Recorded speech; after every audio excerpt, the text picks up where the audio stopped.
The rain hammered against the taxi window as I watched her disappear into the airport terminal, her red scarf the last splash of color before the automatic doors swallowed her whole. My hand was still raised in a final wave, trembling against the glass, and I knew with devastating certainty that I had just made the biggest mistake of my life. 3 years together, gone in 30 seconds. I had let her walk away because I was too proud, too stubborn, too afraid to admit that leaving wasn't what either of us really wanted. I told the driver to go, and he pulled away from the curb at Denver International Airport.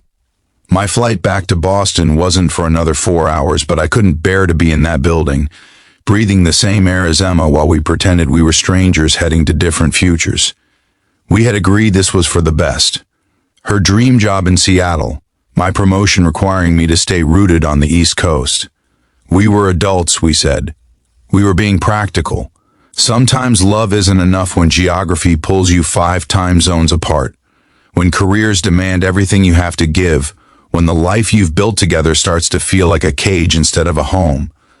But as the taxi merged onto Pena Boulevard and the airport grew smaller in the rearview mirror, something cracked open inside my chest. This wasn't wisdom. This was cowardice. And I suddenly understood that every logical reason we had listed, every practical argument we had made over the past month, was just fear dressed up in reasonable clothing. If you believe in second chances, in fighting for the people who matter most, please hit that like button and subscribe to this channel. Drop a comment below sharing your thoughts on love and letting go, because your stories matter. And if you've ever had to choose between playing it safe and taking a leap of faith, you'll understand exactly what happened next. The driver was an older man with kind eyes that kept finding mine in the mirror. I must have looked like I was dying because after 10 minutes of silence, he finally spoke. Son, I've been driving this route for 15 years. I've seen a lot of people head away from that airport, but I've never seen someone look quite as haunted as you do right now. His voice was gentle, without judgment. You running from something or towards something? I opened my mouth to answer and found I couldn't speak. The truth lodged in my throat like a stone. I was running from the terrifying vulnerability of admitting I couldn't imagine my life without Emma Chen. I was running from the fear that if I asked her to sacrifice her dreams for us, she would resent me forever. I was running from the possibility that love meant risk, and risk meant potential devastation, and I'd spent my entire adult life building walls to protect myself from exactly this kind of pain. But Emma had slipped past every defense. She had seen me at my worst, during my father's death 2 years ago, when I couldn't get out of bed for days, when I snapped at her for trying to help, when I pushed her away with both hands. She had stayed. She had sat on the floor outside my locked bedroom door and talked to me through the wood, her voice steady and sure, telling me stories about her childhood in San Francisco, about the time she got lost in Chinatown when she was 6, and a kind stranger bought her soup dumplings while they waited for her parents. She had made me laugh even through my grief. She had loved me when I was unlovable, and I had just let her board a plane without fighting for us. Turn around, I heard myself say. The words came out strangled, desperate. Please, turn around right now. The driver didn't hesitate. He took the next exit, looped under the highway, and gunned it back toward the airport. My heart was beating so hard I thought it might crack a rib. I pulled out my phone with shaking hands and called Emma. It rang once, twice, 5 times. Voicemail. She was probably already through. Security. Her phone tucked away in her bag, determined to move forward without looking back, because that was who Emma was. When she made a decision, she committed fully. It was one of the 1,000 things I loved about her. I tried again. Voicemail. Again. Voicemail. The airport was coming back into view, and I was texting now, my thumbs clumsy on the screen. Don't get on that plane. Please. I was wrong. We were wrong. I love you. I'm coming back. The taxi screeched to a stop at departures, and I threw money at the driver, probably 3 times the fare. He waved me off with a smile that said he'd seen this movie before and knew how it should end. I ran. I actually ran through those automatic doors, dodging travelers with their rolling suitcases and their carefully planned itineraries, their lives proceeding in orderly fashion, while mine was coming completely unraveled. Security was a nightmare of lines and checkpoints, but I didn't have any bags, and I explained to the TSA agent with such raw desperation that I needed to reach someone before their flight that she took pity on me and waved me through to the front.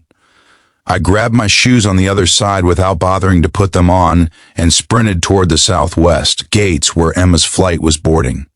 I knew I looked insane, shoeless, wild-eyed, my shirt untucked and my hair standing on end from running my hands through it.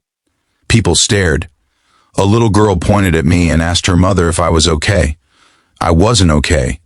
I wouldn't be okay unless I could fix this catastrophic mistake. Gate B37.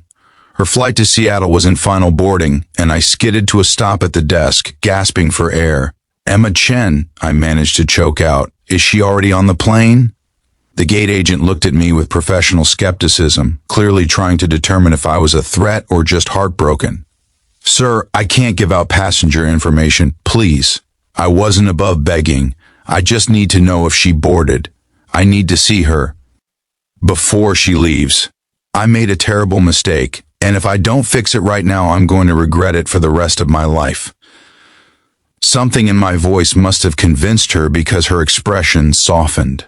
She glanced at her screen, then at the jetway, then back at me. She checked in, but I don't see her boarding pass scanned yet. She paused, making a decision that probably violated several protocols. Gate B39 has a better view of the waiting area. I didn't wait to thank her. I moved to B39 and scanned the sea of faces, looking for the one that had become more familiar to me than my own reflection. And then I saw her. Emma was sitting alone near a window, her carry-on at her feet staring out at the plains. Even from a distance, I could see her shoulders were shaking. She was crying. The sight of her tears destroyed something in me and rebuilt it simultaneously. I walked toward her slowly now, suddenly uncertain. What if I was too late? What if she had already moved on emotionally, already started the process of forgetting us? What if my dramatic sprint through the airport was just selfish? Just me unburdening my regret without considering what she needed? But then I remembered the way she had looked at me in the taxi, the way her hand had lingered in mine before she pulled away, the catch in her voice when she said goodbye. She didn't want this either.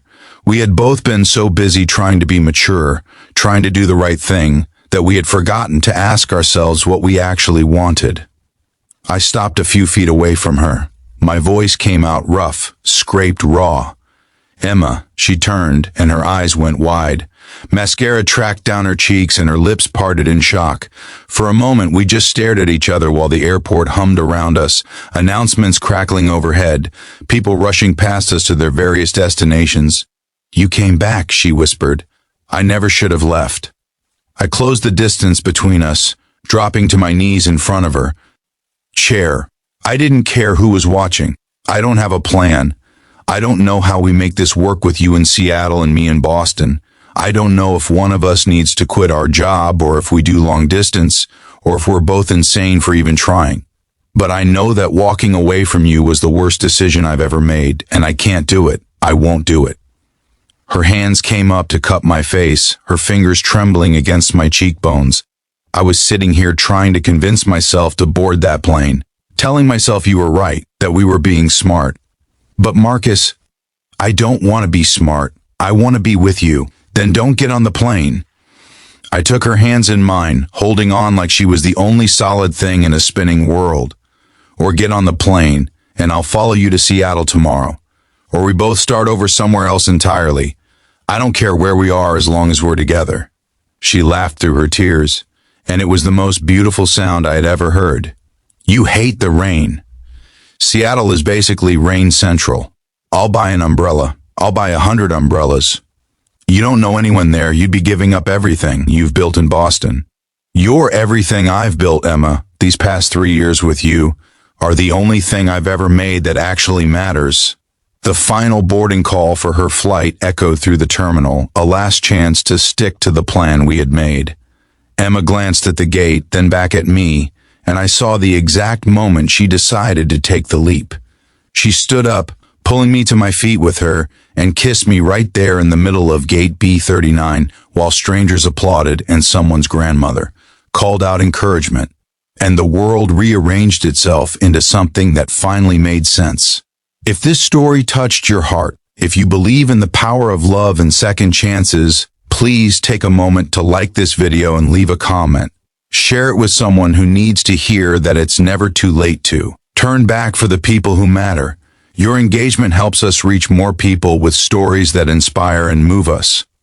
We didn't figure everything out that day in the airport. Emma caught a later flight, and I flew back to Boston to think. But over the next few weeks, we had the conversations we should have had from the beginning. Real ones, without pride or pretense. I found a position with my company's Seattle branch. It paid less, but I discovered I didn't care as much about the prestige as I thought I did. Emma helped me pack up my Boston apartment, and we cried and laughed as we loaded my life into boxes, making space for a new chapter. 3 years later, we're still in Seattle. It rains almost every day, and I've gone through dozens of umbrellas. Emma's thriving in her career, and I've found satisfaction in work I never expected to love. We're not perfect. We still fight about whose turn it is to do dishes and whether to adopt a cat. But we fight as partners, as people who chose each other even when choosing was hard. Drop a comment with the word love if you've ever had to make a difficult choice for someone you care about. I read every single one, because here's what I learned. That day in Denver International Airport, rain streaming down the windows while I watched the love of my life walk away. Goodbye isn't always the end. Sometimes goodbye is just the moment before you find your courage. Sometimes you have to walk away before you can understand what you're walking away from. And sometimes, if you're very lucky and very brave, you get the chance to turn back. I turned back for love. And love was waiting, crying in gate B39, hoping I would come to my senses. I almost missed it. I almost let fear and logic and practical considerations talk me out of the best decision I ever made. But something in me knew, even as I sat in that taxi driving away, that some things are worth fighting for. Some people are worth rearranging your entire life around. Emma was my some people. She still is. And every day I wake up grateful that I didn't let pride keep me from running back through that airport, shoeless and desperate, to fight for us. So if you're facing your own crossroads, if you're trying to decide between the safe choice and the leap of faith, let me tell you this, the safe choice will always be there. It will wait patiently while you take risks and chase dreams and go after the things that make you come alive. But the leap requires this moment, this breath, this heartbeat. The leap requires you to move before fear calculates all the ways you might fall. I said goodbye, and then I turned back. It was the scariest and best thing I've ever done, and I'd do it again in a heartbeat.